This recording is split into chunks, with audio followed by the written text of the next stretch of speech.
So you want to S-rank every single stage in Armored Core 6, but you don't know what builds to use, what to do, where to go, what decides an S-rank even, and what setups to use for all of these situations, because there's a lot of builds you can make. But fret not, I'm here. I'm here to help you with all of the S-ranks in Armored Core 6.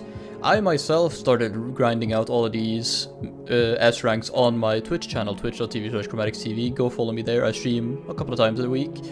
But essentially, we were just playing, getting all S ranks, and we actually achieved them with the help of some people, theory crafting builds and whatnot. And now I'm here to show you guys how to get S ranks on all stages for that sweet achievement. And maybe you can get a bit of inspiration for a mech you will make in the future. Now, there will be a couple of missions that will have different types of builds to do to be able to get S ranks, but I will go over the ones I used personally, mainly. So the thing that decides what makes an S rank is how much money you spend, your expenses on a mission, how fast you beat a mission, how much damage you take on a mission, how many enemies you kill on a mission, and how many healing kits you use. All of these decide essentially what your S rank will be, or what your rank will be, more or less, and depending on what you did bad, what you did good, you will probably get a better or worse rank. And some of these missions will really challenge you to not take damage, to not waste bullets, and to not heal as much. But let's get in and talk about the first mission that's going to be annoying for some people, and that's going to be the alternative mission, Attack the Dam Complex. This mission is kind of hard in the fact that you need to deal with 2 red guns. And these 2 red guns can be pretty hard to deal with if you don't know what to do. But what I did to get an S rank on this stage was run a super heavy duty tank build. Everybody knows it who has been watching my videos over a couple of weeks. At times I've been doing Armored Core on Twitch as well. The Freedom Mech, as I like to call it, the Freedom Machine. It's essentially a super tanky mech with all of the tankiest parts put together, and given 2 Gatling guns and 2 stun needle launchers, because that combo is almost unbeatable in every single way. Essentially what your strategy is, you want to take care of one of them and then run to the other one before the other one is aggroed onto you. You essentially want to hit and run, and you want to kill the people as fast as possible without wasting too many bullets, so make your shots count on this mission. The next mission, escort the weaponized mining ship. This one is a real kicker. This one's really annoying to S rank if you don't really have the setup for it. But fret not, I had a friend recommend me a build which actually helped me with this. Essentially, you want to run a super lightweight mech with double Zimmermans, a sword, and a missile launcher. This missile launcher can be swapped out for a Songbird if you really want, but I found that the Zimmerman and rocket launcher combo was good. So essentially what you want to do is you want to waste as little bullets as possible on this mission, because it's very easy to mess up with the S rank. What you want to do is you want to essentially only shoot enemies when they're at a standstill or when they're running towards you. So the heliotropes, I think they're called the gear wheels, will be running towards you or starting to turn to shoot the flamethrower. That's when you want to shoot them with the Zimmermans, and then you can finish them off with the rocket launchers. The other Ibis Institute mechs will start circling around you, and at some points they will stop to like reload or something. That's when you dash in towards them and try to stagger them as fast as possible. After that, you just need to conserve as much bullets as possible and you'll have an easy rank of S. Then we have Investigate Bao's Arsenal number 2 and Obstruct the Mandatory Inspection. These are quite easy to S rank, it's just you need to be a bit efficient, especially with the Bao's Arsenal number 2. You need to be very fast with this. I would recommend using the super lightweight mech with the double Zimmermans and just hit and run every single enemy. The Mandatory Inspection I did first try, and essentially you can beat this with a super heavy mech and just, yeah, it's very easy. It's very easy. You just need to get into the swing and then you'll be fine. Then we have Attack the Watchpoint and Attack the Watchpoint Alternative. These missions are actually quite easy, surprisingly, to S rank. You will need a build that focuses all around energy weapons. And what is better to use than quadruple energy shotguns? I've shown this build before on my Bolteus in less than 1 minute video before, and it's very, very easy. It's a very strong build. It works against pretty much every enemy in the game. The main points where people will lose and drop the ball on is attack the watch point. The main point where people will lose and drop the ball on will be with Bolteus and Sula. Bolteus in the base mission and Sula in the alternate mission. Because these are very annoying to deal with, because, well, Sula has a backup and Bolteus is Bolteus. But the strategy is get as close to the bosses as possible and just bully them, because they can't really do much once you're inside of their ring, so to speak. Once you're inside of their optimal range and get too close to them, they can't really do much aside from use their minimum attacks and try to run away.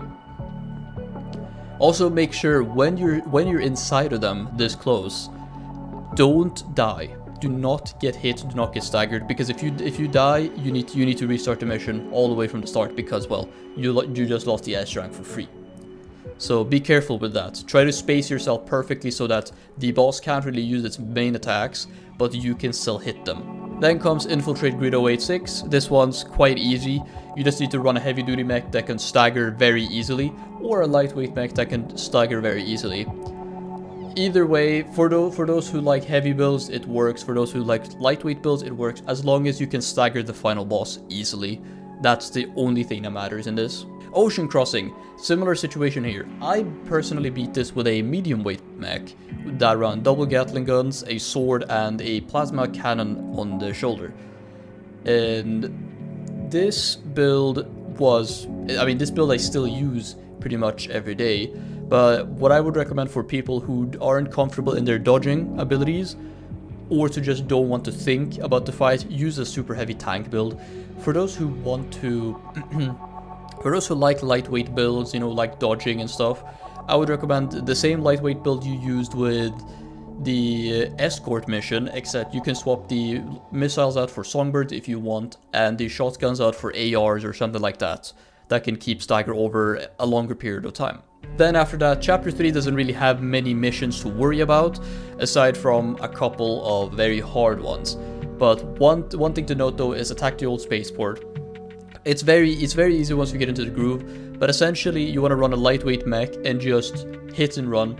Break one of the ships, run to the next objective, break the next ships, run to the next objective.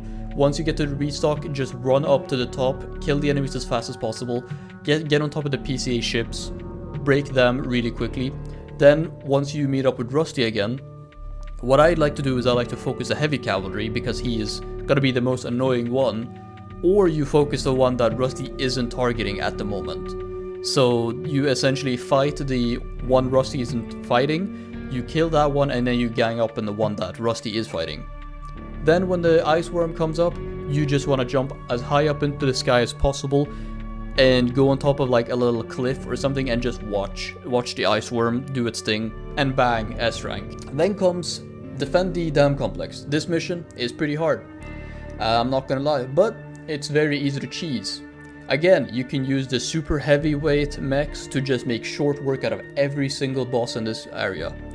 And one thing to note in this one is whenever Nightwing or Nightfall or Raven gets into the mission, you need to worry about flying towards him. You don't want to wait for him to fly towards you, because you'll just be wasting a lot of time on that. So try to meet him up in the sky and then break him from there. I did this a couple of times where I waited and I was confused why I didn't get an S rank, until my friend pointed out in chat that, maybe try flying towards him, right? Maybe try flying towards him, and yeah, Twitch chat was right. Helped me quite a lot. I would probably have noticed a couple attempts later, but we noticed it earlier thanks to them, which is good. Then Coral Export Denial. This mission is quite simple. It's a hit and run mission again.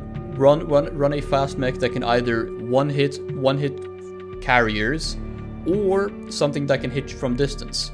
So essentially you run a super lightweight mech that can easily deal with these things. And you essentially just want to jump high, jump low, shoot the things, and bang, easy. Then comes Destroy the Ice Worm. This mission is quite complicated to S rank because you need to worry about 3 things mainly: time, positioning, and bullet conservation. Because the Ice Worm burns a lot of time. He wastes a lot of time in his stuff. And so essentially what you want to do is you want to position yourself correctly and make every single shot count, every single stun needle shot count. I would recommend using something that has slight mobility, has a bit of tank, and can hold 2 stun needle launchers on their shoulders. So, and essentially what you do is you want to position yourself perfectly so that you shoot once every time. Every single shot has to count. Do not waste bullets, do not waste stun needle shots on DPS phase until you reach the final phase. That's when you can start burning the bullets down to kill the boss as fast as possible. Then in chapter 4 there are a couple of missions that are hard, but all you need to know is you can run a lightweight mech on all of the underground exploration missions and easily sweep everything, including the Warden. The Warden struggles quite a lot with lightweight mechs because he can't really pin you down and hit you. So just run double Zimmermans, songbirds, a sword to stagger him easily, and then start chipping at him. Then comes the hardest mission in the entire game: intercept the red guns. The red guns, this mission will make a lot of people struggle because damage is inevitable. You will take damage. It's completely unavoidable, and you will burn through ammo very quickly in order to kill a lot of these small enemies. But the way I found it was you make a tank build with the same setup you use for the Ice Worm: double Gatling guns, double stun needle launchers, with legs. Something that can make you jump, because you will need to jump high, you will need to jump low, you will need mobility for this build, for this run. And you essentially want to conserve ammo by only shooting 1 Gatling gun on the enemies, or just kicking them, only using your stun needles against enemies that are unreachable with your main weapons, or by mobility, and against the bosses. And once you do that, you'll be fine. You'll be chilling. Then the next missions, which is Reach the Coral Convergence and Coral Convergence Alternative Mission. The normal mission you can easily beat with just a super heavyweight mech, because the Ibis series is very easy to beat since it's very easily stunnable. I have a video on this known as the Freedom Machine. I'll probably put it up in the card top right around here. But then we have the Reach the Coral Convergence. I beat this with a double Zimmerman lightweight shotgun build. It's very easy, but you can also run a heavyweight build. Pretty much every build works for this one. Then we have the Chapter 5 missions: shut down the closure satellites, eliminate Cinder Carla, destroy the drive block, bring down the Xylem, and Coral Release. Let's start with the shut down the closure satellites. Run a heavyweight build and just run the same setup as you did fighting the first Ibis mech. It's very easy, you just instantly kill the boss, it's very easy. Same thing with Coral Release, you will most likely shred the boss if you try to S rank it with the same setup that I mentioned. Now, eliminate Cinder Carla. I managed to beat this boss with a lightweight mech, double Zimmerman, same build as always. Your strategy here is to focus Chatty, because he is a support in this. He will pin you down with missiles and stagger you so that Cinder can take advantage and go to town on you.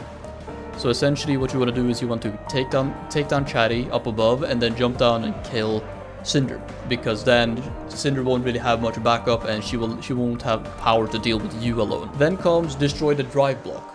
This mission is hard. This mission is very hard. It took me a couple of tries to beat, but I ended up making a build which was the same super tanky build I use with Intercept the Red Guns, but with tank legs. And the strategy is get up into the face of the bosses, the Cleaner and Snail in his Voltaeus form. Easily just run into their faces and just go to town with your stun needles and your Gatling guns. One thing to worry about though is Snail during his Enrage, whenever he swaps over to second phase, when he shoots the huge hyper beams. What you want to do, what I found the most efficient, is just fly straight above him and try to avoid the missiles by dodging and jumping and whatnot. That helps quite a lot. Then finally we have Bring Down the Xylem. Very easy mission. Walter is a joke. He's one of the easiest bosses in the game, probably the easiest boss in the game. You can beat the boss in 5 seconds flat. It's very funny. That's gonna be the video. I hope you enjoyed. This is a video more for people who want to S rank Armored Core 6, the completionists out there, or for those who want a funny build to experiment with. You know, some people may find inspiration in build making from this video. Some people may not. Some people may be just here to S rank every mission, but that's fine. Anyways, I hope you enjoyed. Leave a like if you did, subscribe if you're new, and I'll see you next time.